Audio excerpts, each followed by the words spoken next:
So if last month the problem was that it was cold and rainy, now the problem is that it is too hot. Hi, I'm Kat, and today's video is going to be my June wrap-up. As with all the others, I will tell you everything I watched, everything I read, and only focus on my favorites. And June was such a great month. I am so happy. So let's start with movies. And this month I watched 5. Who is she? The first thing I did watch was the half of it, and it's available on Netflix. That's where I watched it, and it's such a beautiful movie and a beautiful story, and I highly recommend it. So if you don't know, it's a coming of age story. It focuses on, I would say, 2 main characters and a third, which is also important, but 2 main characters, and it focuses on their friendship. It focuses on them growing up and learning about each other.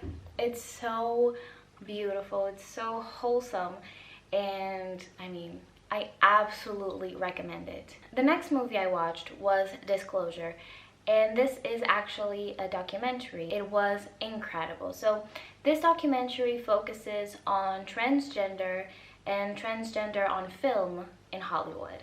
It talks about how the inclusion of transgender people started, how the inclusion of these characters has always been problematic because people use them as tools to convey certain things, and they don't treat them as actual human beings. They talk with so many different people. They talk with actors, they talk with activists, they talk with professors. It's really well researched, you can tell. If you feel like you want to learn more, if you feel that you don't know enough about transgender people and their experience, I highly recommend that you watch this. Then I watched Crazy Rich Asians. It became available on Netflix, and I was so excited because I have been meaning to watch this movie for so long, and I didn't get to go to the cinema when it was out then. It was such a joy. It's a classic rom-com, and it's wonderful. Like, we don't see those movies enough anymore. It was so popular in the 2000s to 2010s, and then all of a sudden, like, Hollywood didn't make those movies anymore. Those cute rom-coms and just people getting together and the relationship. It was perfect. So if you like rom-coms, if you like just love stories in general, it's really fun and really cute. Then I watched Big Fish, and the last movie I watched was Fruitvale Station, which was a punch to the gut. So if you don't know, this movie was based on real life events, and it tells a little bit of the story of Oscar Grant. If you pay any sort of attention to the Black Lives Matter movement, you may recognize the name, and this movie just does a wonderful job at humanizing somebody who should already and always be human. This has been going on for so many years, and you're so used to this endless list of names of people who are murdered by police, of people who are robbed of their humanity and of their life. And seeing this movie really puts it like front and center, because inevitably with the media you tend to become desensitized. It's just another name, or it's another sad story.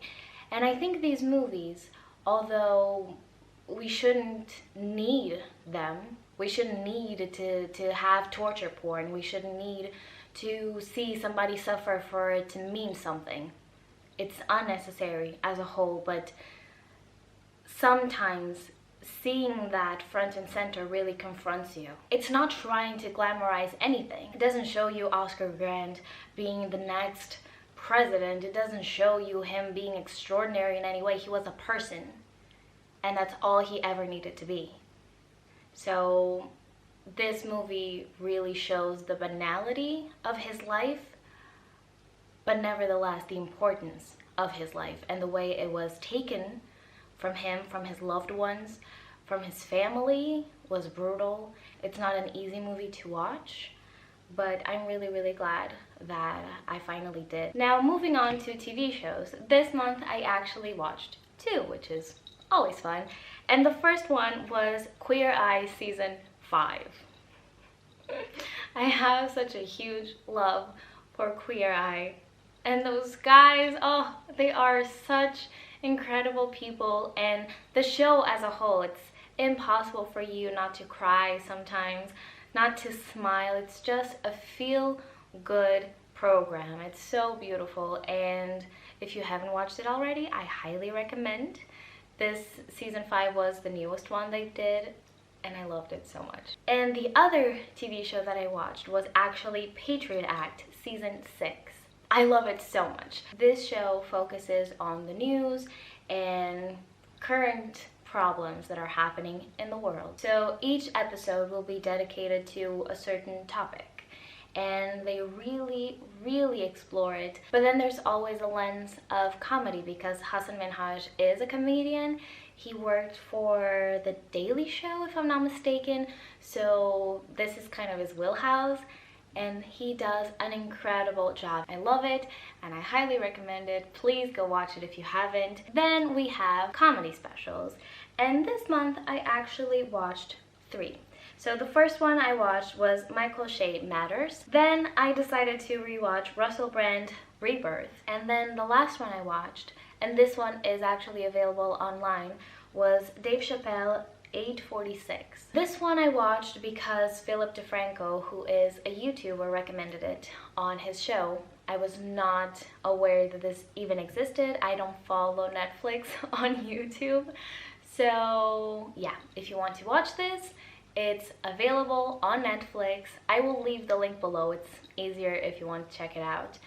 And this is, it's not a full-blown stand-up special. This is one of those smaller shows that a lot of comedians do to test some material, to, in this case, actually to test the dynamics of doing a stand-up special in a COVID era. If you haven't watched it already, especially because it's free, you can watch it online, I highly recommend that you do. And now finally, let's talk about all the books I read, starting with Why I'm No Longer Talking to White People About Race by Rennie Edu Lodge. And this book is just absolutely incredible. It should be mandatory reading. It is a great introduction point. Read it, I loved it, and I learned a lot from it, obviously. Then I read Queenie by Candice Carty-Williams. It is incredible, and I highly recommend this. I read another nonfiction, coincidentally, which is Losing Eden by Lucy Jones. First of all, lovely cover. We already know that I love beautiful covers, but this book is also amazing. So this book, like the tagline says, focuses on the importance of nature to our lives, and especially to our mental health. Physical health as well, but especially our mental health as humans. And if I could, the same way with Why I'm No Longer Talking to White People About Race, if I could put this book in the hands and in the minds of like almost everybody in the world, I would, because it has such important and incredible messages. This book also talks how your economic situation really has an impact on your health, how you interact, and how much access you have to nature. So that was also very important. Reading this book so close to Why I'm No Longer Talking to White People About Race was really interesting, and it was a great experience because you could totally draw connections between the two texts. I have to recommend it, and I absolutely loved it. Then I finished reading Lore Olympus by Rachel Smythe, or Smith, I'm still not sure. I love it so much. It's beautiful. If you love Greek mythology, if you love illustrations and graphic novels. The next book I read was Labyrinth Lost by Zoraida Cordova. And then, this is one of the most comical things for me to share because I finished The Son of Neptune by Rick Riordan. Now, if you watched my first video, which was the Stay Home Reading Rush vlog, you know that I started reading this way back in April. And what happened was that I got to page 150 and then I put it down. And because this was a reread, it wasn't really a priority. I was enjoying it because I love these characters. I love Percy Jackson, but it was always something like, I don't feel like reading this right now. I'll get to it. Long story short, it's June and, well, now it's July, but end of June was when I actually like focused and said, like, this is getting ridiculous. Finish this book. And I love it. I absolutely love it. I thought that I had forgotten more than I actually did, so when I was rereading this, it was just coming back to me. It's like, oh yeah, I remember this. Oh yeah, now this happens. So, loved it. It's a favorite. It's so dumb that it took me like 2 months to reread this, but know that I finally did it. I took a little break to go have lunch, so if you see anything different, especially the light, that's why, but let's keep going. The next book I read was Such a Fun Age by Kylie Reed, and I love this book so much. I don't even know how to categorize this. Like, overall, it would be contemporary, it's adult fiction, but at the same time, it has a little bit of mystery. I don't want to say too much because I went into this book knowing nothing about it, and I was so pleasantly surprised. Obviously, this book has a lot of social and racial commentary to offer. I loved the writing style. I couldn't put it down. Like, by the end of each chapter, there was a cliffhanger, so I always wanted to know what was coming next. And also, perfect summer read. Because it is so compelling to read, you won't be able to put it down. Then we have a very interesting type of book, and that is An Illustrated History of Notable Shadow Hunters and Denizens of Downworld. And this is pretty much an illustrated character guide. We have like a little bit of description on the character, and then we have illustrations, and I love it so much. It's so stunning. We already know I love illustrations, and this is just so beautiful, so well done. Then I read Skincare, the Ultimate No-Nonsense Guide, and finally, I read Circe by Madeline Miller. Aren't you proud of me? I am so proud that I finally read this book. I'm so proud. That being said, I think I will go more into detail once I do a follow-up video to my 5-star predictions one, but I'll talk a little bit about it. I went into this with such high expectations, and we knew this. I knew this going into it. I was expecting the writing to be beautiful. I was expecting to love the character. I mean, our main title character. I was expecting... I don't even know how to explain, but I was expecting such incredible things from this.